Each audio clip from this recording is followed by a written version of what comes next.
एक ऐसा सवाल जिसके बारे में बात करने से अक्सर 90% लोग डरते हैं। कुछ परसेंट लोग इसे हंसकर टाल देते हैं और कुछ ऐसे भी हैं जो कभी भी इसके बारे में कोई बात नहीं करना चाहते हैं। लेकिन इस सवाल का जवाब श्री कृष्ण ने भगवत गीता में 5000 साल पहले ही दे दिया है और सवाल का जवाब बहुत ही लिबरेटिंग है। तो क्या आप जानना चाहेंगे ये सवाल क्या है? ये सवाल है, जब आप पैदा नहीं हुए थे, जब हम सब इस अर्थ पर इस बॉडी में नहीं आए थे, तब हम लोग कहाँ थे? जब हम नहीं रहेंगे, हमारी डेथ के बाद, हमारी जब ये बॉडी फिनिश हो जाएगी, तब हम कहाँ पर जाएंगे, कहाँ होंगे?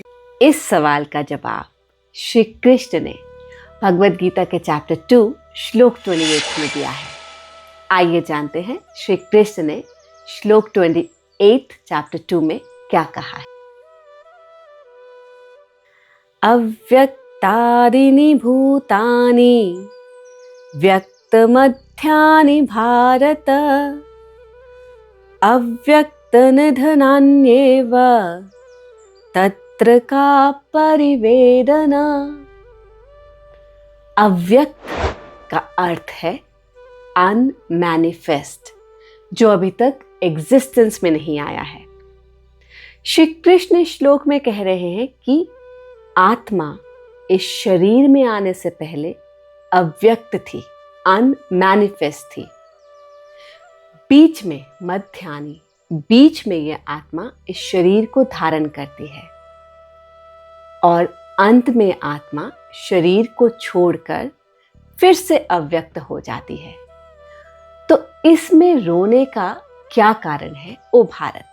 इस श्लोक में श्री कृष्ण अर्जुन को एक बहुत इंपॉर्टेंट बात समझाने की कोशिश कर रहे हैं।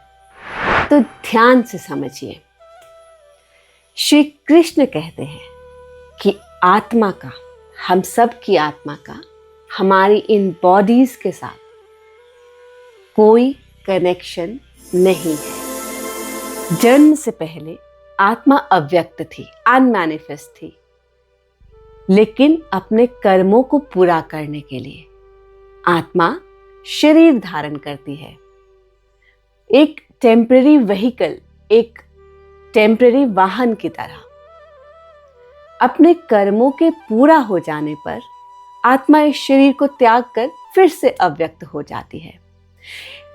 इसे आप ऐसे समझिए जैसे कभी हम एक जगह से दूसरी जगह जाने के लिए कैब बुक करते हैं। कैब में हम थोड़ी देर बैठते हैं, जब हम अपनी डेस्टिनेशन पे पहुंच जाते हैं तब हम कैब को छोड़ देते हैं और अपनी डेस्टिनेशन पे चले जाते हैं। वैसे ही आत्मा थोड़े समय के लिए इस शरीर को धारण करती है to fulfil whatever karma it has to fulfil. उन कर्मों के पूरा हो जाने पर आत्मा इस शरीर को त्याग कर फिर से अव्यक्त हो जाती है। तो श्री कृष्ण अर्जुन से पूछ रहे हैं कि जब कनेक्शन ही नहीं है तब रोने का क्या रीजन है? श्री कृष्ण अब इसी बात को समझाने के लिए एक दूसरा एग्जाम्पल यूज करते हैं जो कि बहुत माइंड ब्लोइंग है। श्री कृष्ण कहते हैं कि इसे ऐसा समझो जैसे कि स्वप्न अवस्था या ड्रीम स्टेट हो। When we are dreaming, when we are deep in sleep and we are dreaming, तब सपने में बहुत कुछ हमारे साथ होता है। मान लीजिए आपको सपना आ रहा है और सपने में एक शेर आपके पीछे भाग रहा है और आप शेर से बचने के लिए आगे भाग रहे हैं। सपने में आपको पसीना आता है, आपके दिल की धड़कन तेज हो जाती है। लेकिन जब सपने से आपकी आंख खुलती है तब क्या वो लायन वहां पर है? क्या आप जंगल में शेर से बचने के लिए दौड़ रहे हैं? नहीं ना, आप अपने बेड पर बैठे हैं और कोई शेर नहीं है और आप बिल्कुल किसी डेंजर में भी नहीं हैं। तो वैसा ही श्री कृष्ण कहते हैं कि आत्मा का शरीर में आना एक सपने की तरह है। ये जो वर्ल्ड है, इसकी रियलिटी एक ड्रीम की तरह है। यही जिंदगी है। जन्म से पहले कुछ नहीं, अव्यक्त। जन्म यानी कि मध्य में हम इस ड्रीम वर्ल्ड में आते हैं या इस संसार में आते हैं, एक सपने की तरह जीवन जीते हैं और कर्मों के फिनिश हो जाने पर हम फिर से अव्यक्त स्टेट में चले जाते हैं।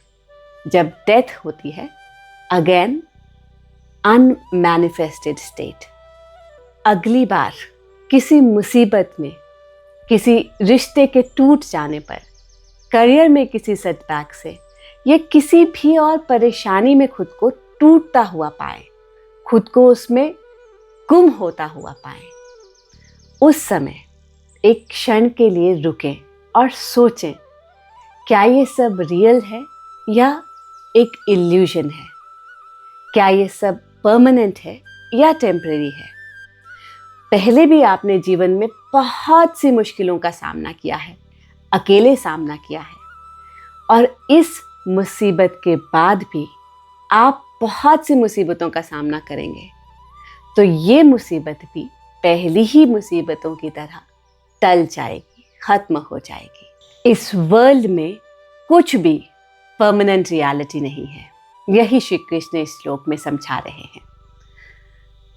तो अब सवाल ये उठता है कि इस श्लोक में दिए हुई नॉलेज को हम अपनी लाइफ में प्रैक्टिकली कैसे उतारें। पहली बात आती है ग्रीफ के बारे में, यानी दुख के बारे में। यही श्री कृष्ण ने 27वें श्लोक में, पिछले श्लोक में भी यही समझाया था।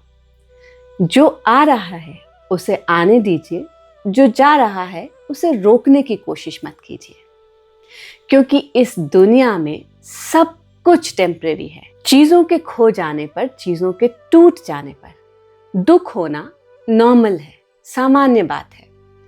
श्री कृष्ण ये नहीं कह रहे कि आप दुख ना करें। श्री कृष्ण ये कह रहे हैं कि आफ्टर अ सर्टेन पॉइंट, कि इस बात का ध्यान करने की कोशिश कीजिए कि सब कुछ इस लाइफ में टेम्परेरी है, कुछ भी परमानेंट नहीं है। जो भी आपके पास था टेम्परेरीली था। अपना काम पूरा करने पर, अपना रोल फिनिश हो जाने पर वो चला गया। दूसरी बात श्री कृष्ण इस श्लोक में समझा रहे हैं अटैचमेंट के बारे में। हम अक्सर चीज़ों को, रिलेशनशिप्स को, अपनी बिलोंगिंग्स जैसे कि पैसा, घर, गाड़ी, सब कुछ को अपने साथ बांध कर रखना चाहते हैं। हम नहीं चाहते कि हमें उनसे अलग होना पड़े। उनसे अलग होना, वह चीज़ें जिनको हम अपने आप से आइडेंटिफाई कर रहे हैं, उनसे अलग होने पर बहुत दुख फील होता है। लेकिन श्री कृष्ण समझा रहे हैं, जो कुछ आपके पास है वो टेम्परेरीली आपको दिया गया है। जब तक आपके पास है आप उसे एंजॉय कीजिए, लेकिन जब उसके जाने का समय आए तो उसे जाने दीजिए। उसे पकड़ कर रखने की कोशिश ना करिए, क्योंकि उसे पकड़ कर रखने की कोशिश में ही हम दुखी होते हैं। तीसरी बात है द फियर ऑफ डेथ। बहुत से लोग मरने से इतना डरते हैं कि अपना जीवन भी पूरी तरह से खुल के नहीं जी पाते हैं। तो जो श्री कृष्ण इस श्लोक में समझा रहे हैं, अगर हम उसे समझ लें तब हम अपना जीवन खुलकर जी सकेंगे। We can live our life to the fullest. Shri Krishna समझाते हैं कि डेथ एक ट्रांजिशन की तरह है। अव्यक्त से व्यक्त की ओर जाना, व्यक्त से अव्यक्त की ओर आना, यही हमारा लाइफ और डेथ का पूरा साइकिल है। अनमैनिफेस्ट से मैनिफेस्ट होना और मैनिफेस्ट स्टेट से फिर से अनमैनिफेस्ट स्टेट में चले जाना।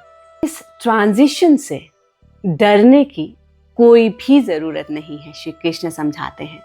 ये नेचर का एक पार्ट है। तो आज का ये श्लोक, 28 श्लोक, एक ही बात समझा रहा है। आपकी सोल पहले अनमैनिफेस्ट थी, थोड़ा टाइम हम इस बॉडी में आते हैं, अपने काम करते हैं, उसके बाद फिर से हम अनमैनिफेस्ट स्टेट में जाएंगे। तो ये जो अनमैनिफेस्ट से मैनिफेस्ट के बीच का जो टाइम है, our time on this planet earth, इसे दर्द में मत गुजारिए, इसे डर में मत गुजारिए। जो कुछ आपके पास है इस प्लैनेट पर, उसे टेम्परेरी समझकर पूरी तरीके से एंजॉय करिए। अपनी लाइफ खुलकर जिए। श्री कृष्ण यही समझा रहे हैं, उठो और समझो। ये सब जो आसपास दिख रहा है, इंक्लूडिंग आवर ओन बॉडी, ये सब एक सपना है। इसे एंजॉय करो, अपना कर्म करो, लेकिन इसके जाने पर या इसके जाने के बारे में सोचकर खुद को अपनी लाइफ में जब भी किसी मुसीबत में फंसे या किसी ऐसी सिचुएशन में अपने आप को पाएं कि आप उससे बाहर निकलने के बारे में सोच भी ना पाएं, आपको लगे कि यही मेरी लाइफ है अब, तो इस श्लोक को उस टाइम पर याद रखिएगा। अगर आप लाइफ में किसी ऐसे इंसान को जानते हैं जिससे श्लोक की अभी ज़रूरत है, तो उसे वीडियो ज़रूर शेयर कीजिए।